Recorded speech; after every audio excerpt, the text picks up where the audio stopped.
नमस्कार श्रोते हो. दीपक रेगी कथाकथन चॅनलवर तुम्हा सगळ्यांचं मनापासून स्वागत. श्रोते हो, आज तुम्ही ऐकणार आहात हेमा नागपूरकर यांची धोंड्याचं वाण ही विनोदी कथा. पण श्रोते हो, तत्पूर्वी तुम्ही जर आत्ता चॅनलवर पहिल्यांदा आला असाल किंवा तुमच्याकडनं अजूनपर्यंत चॅनल सबस्क्राईब करणं झालं नसेल तर एकच विनंती करतो, कृपया चॅनल सबस्क्राईब करा. ऐकूया श्रोते हो आजची कथा, हेमा नागपूरकर लिखित धोंड्याचं वाण. सोना, कशी आहेस ग बाळा? सुनीता मावशी फोनवर बोलत होती. मावशी, हा घात सकाळी सकाळी आठवण आली लेकीची? मी विचारलं तिला. अगं, आठवण नेहमीच येत असते ग, पण आज तुला मुद्दाम आमंत्रण करायला फोन केला आहे बघ. अधिकाचा महिना लागलाय ना, या महिन्यात जावयाला वाण द्यायचं असतं.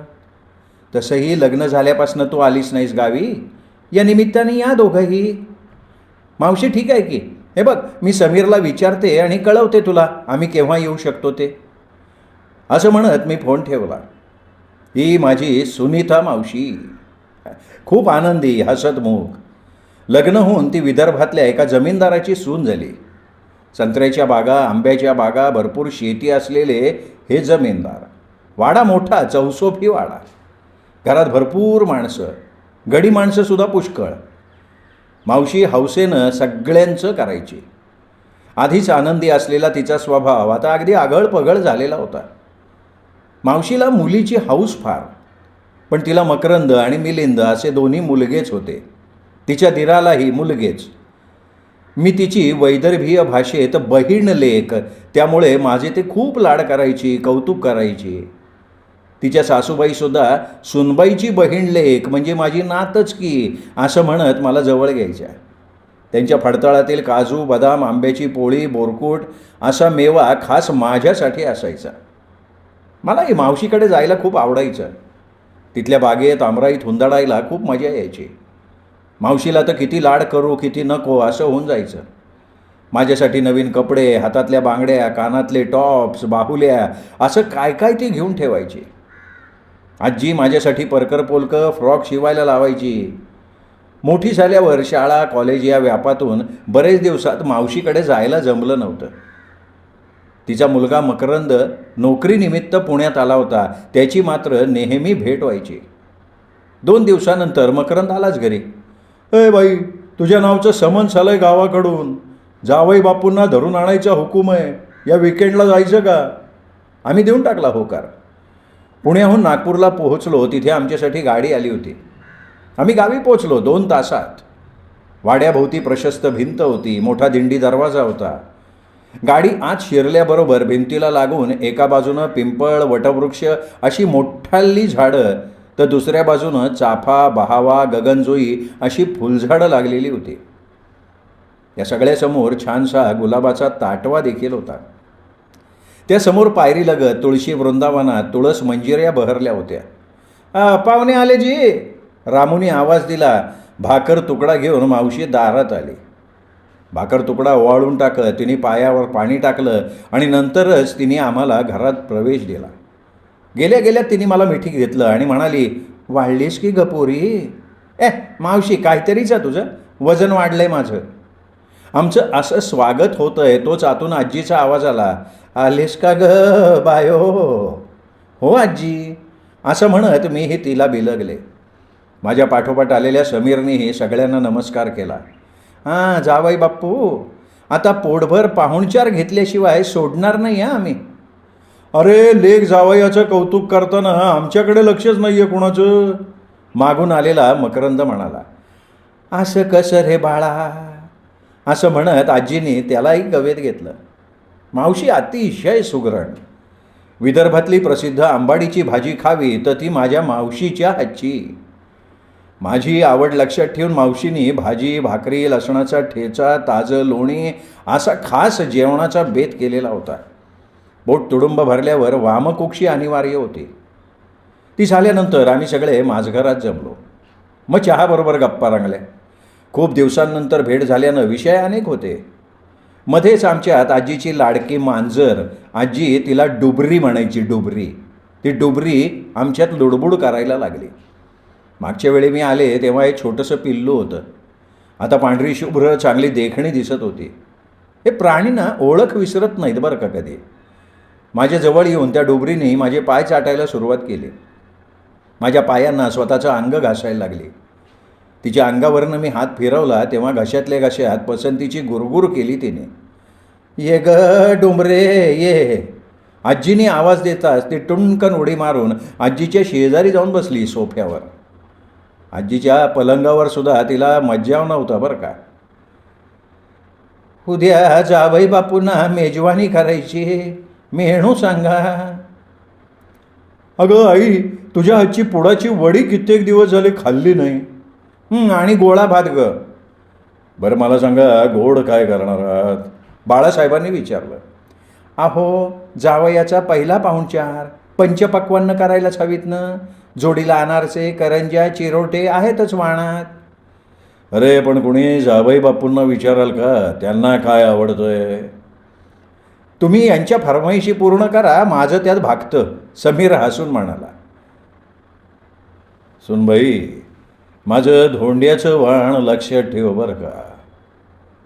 धोंड्याचं वाण? आम्ही भुवया उंचावल्या. अगं, आमच्या इकडे अधिक मासाला धोंड्याचा महिना असं म्हणतात, म्हणून या महिन्यात द्यायचं वाण ते धोंड्याचं वाण, मावशीनी खुलासा केला. आणि बरं का समीर, जावयाला धोंडे खायला घालतात या बायका. मकरंद हसत म्हणाला.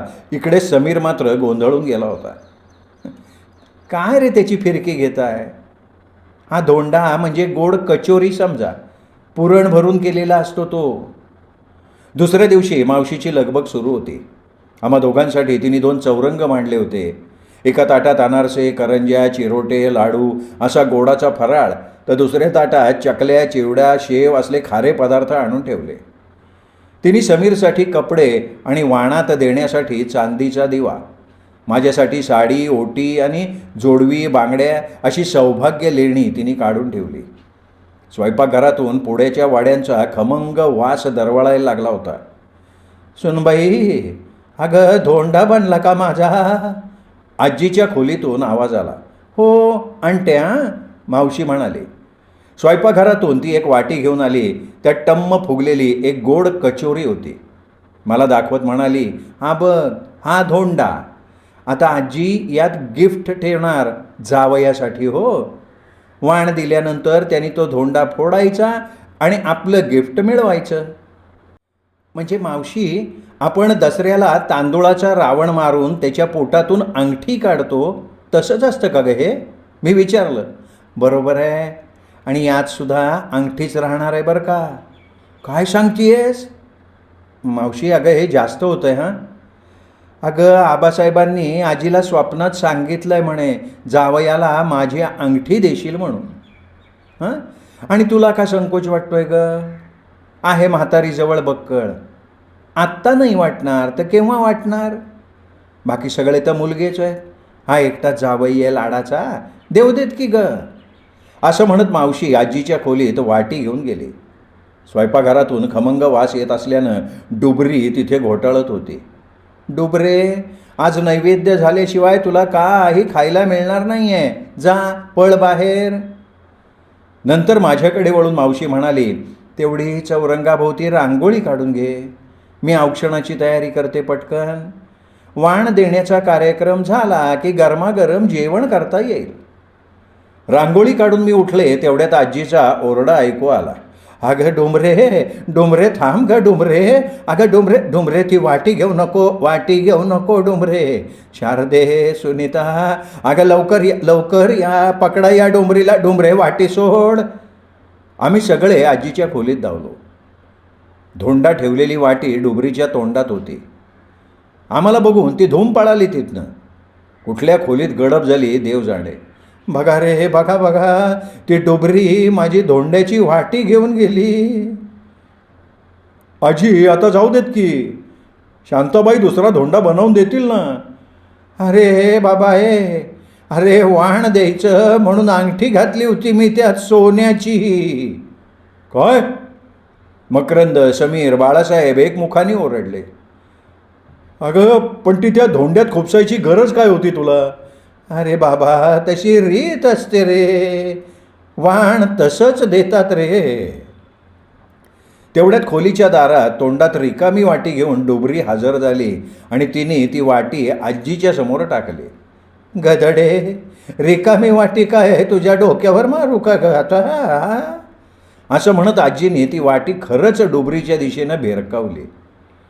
आपलं काहीतरी चुकलं असं वाटून एखाद्या वांड मुलासारखी डुबरी कोपऱ्यात जाऊन उभी राहिली. हिने धोंडा खाल्ला म्हणजे अंगठीसुद्धा गेली की हिच्या पोटात. अरे बापरे, डुबरीला काही होणार नाही ना? आता सोन्याच्या अंगठीपेक्षा आजीला डुबरीची काळजी वाटायला लागली. मकरंदनी मग त्याच्या एका मित्राला फोन केला. तो व्हेटरनरी डॉक्टर होता. अरे शरद, ऐक ना, आमच्याकडच्या मांजरीने अंगठी गिळली अरे सोन्याची. तिला त्याच्यापासून काही अपाय होऊ शकतो का रे?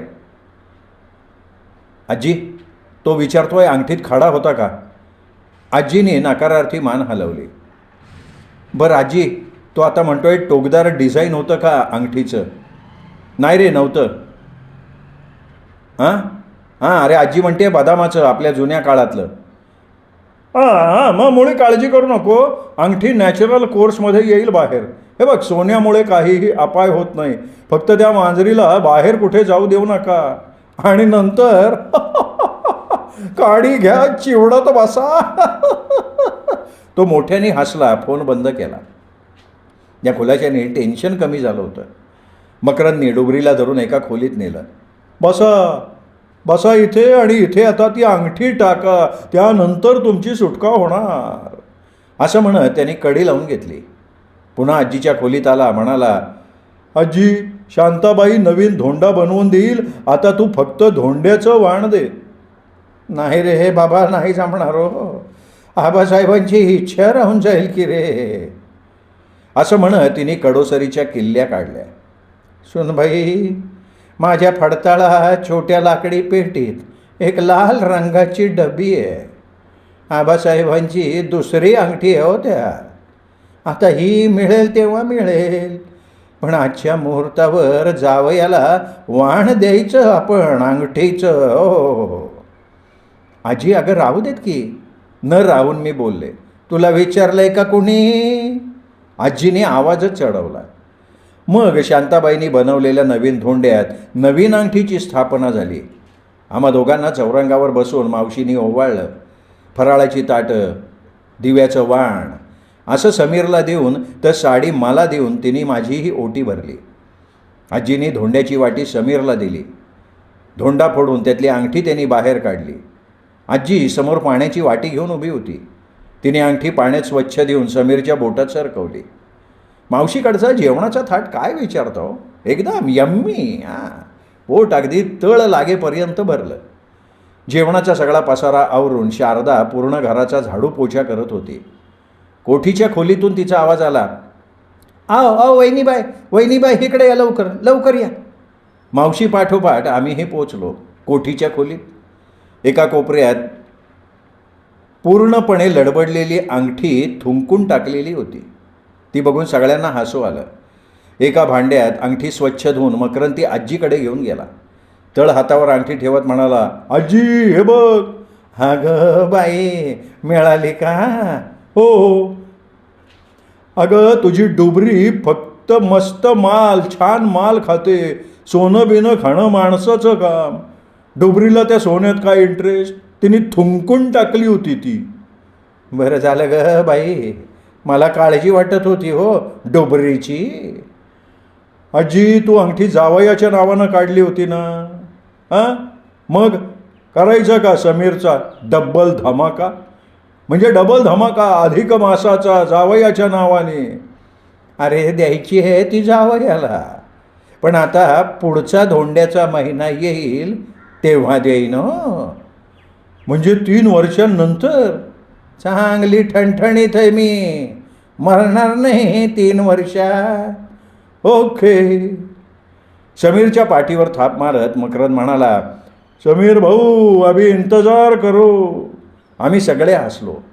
डुबरीला कोंडलेल्या खोलीची कडी उघडली आणि मकरंद म्हणाला, जा डुबरे जा, तेरे को आजाद कर दिया आज.